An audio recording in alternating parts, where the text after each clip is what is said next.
On a cold, late winter evening, February 2014, tears were pouring down my face, my heart deep with weight of self-disgust. I had one hand on the steering wheel and the other hand pounding. I hate myself. I can't take this anymore. Up ahead, I could see this tall, humongous willow tree in the bend of the road. I couldn't blame it on the black ice, I thought. But just then, the image of my teenage kids flashed before my eyes. But I can't leave them with him. That night I was driving home from work, from a job that I hated. My boss was telling me that colleagues were complaining. He knew something was not right with me. So he called me in his office and he said, "Liz, things need to change. You need to change. You're going down a path of self-destruction. You're going to end up 6 feet under." Funny, I thought, I've heard this before. I've heard that I have to change things or I could die. My orthopedic surgeon was tending to my torn meniscus, found arthritis, and said, "You need to lose weight before we do a knee replacement." Being 80 pounds overweight, my doctor said, you're pre-diabetic, you're obese, you've got high blood pressure and a heart condition. Things were starting to get serious now. Life was in the balance. But I didn't listen to the messages because I was too busy surviving. Each day I just got up out of bed and knew I just wanted to get through the day. Where in your life do you hear messages too, but aren't listening? I was 56 years old, and I had hit the proverbial rock bottom. Things were dark. I had lost the sense of who am I? What do I want to be? I had no idea where I was going to go. My marriage was broken beyond repair. I was broken, but not beyond repair. You see, because this was the third time that I had broken down. The other two were so much fun, so I thought I'd try a third time. What the heck? But the third time, I hit hard because this time I wanted to die, truly die. But I didn't want to leave my kids behind, so I thought I have to make changes. But you see, the changes that I used to make were always on the outside.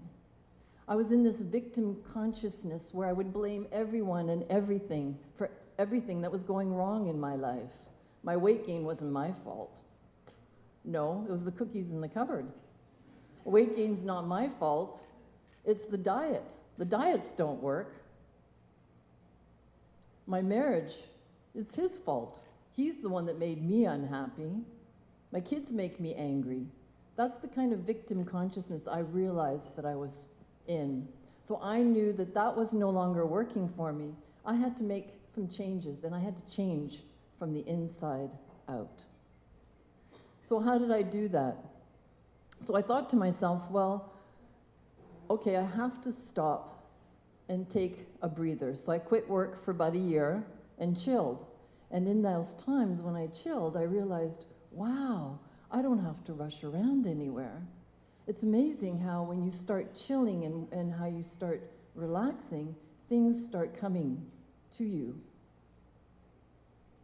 So it took me about 5 years to go from hating my life to loving my life again, especially with my kids. And I started to think, well, what do I need to do in order to do that? And there were 3 things that I did. I had to think, I had to pay attention, and I had to make an action plan.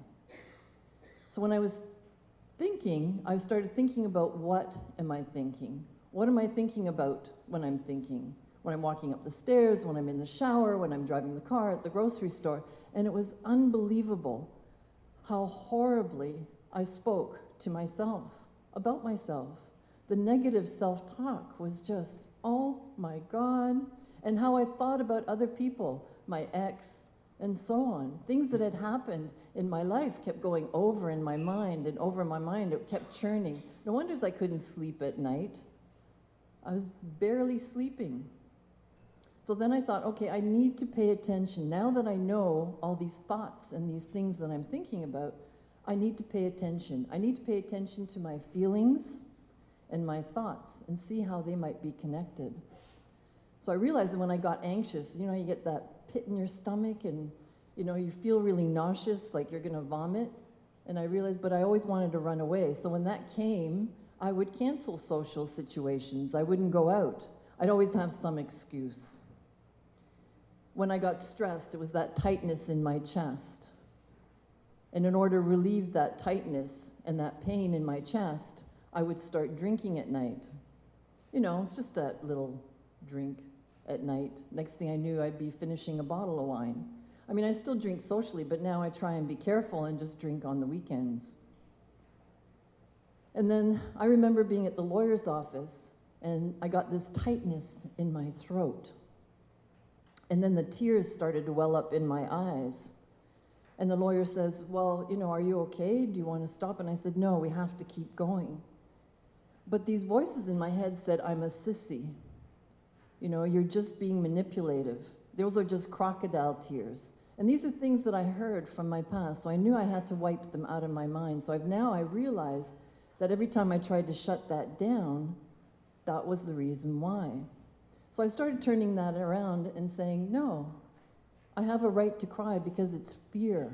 The reason why I'm crying is because I'm scared. I'm petrified. I don't have a job. What am I going to do with my kids? I got to take them with me. I had no idea what I was going to do. So then I decided, well, I need to take some action. Got to have an action plan.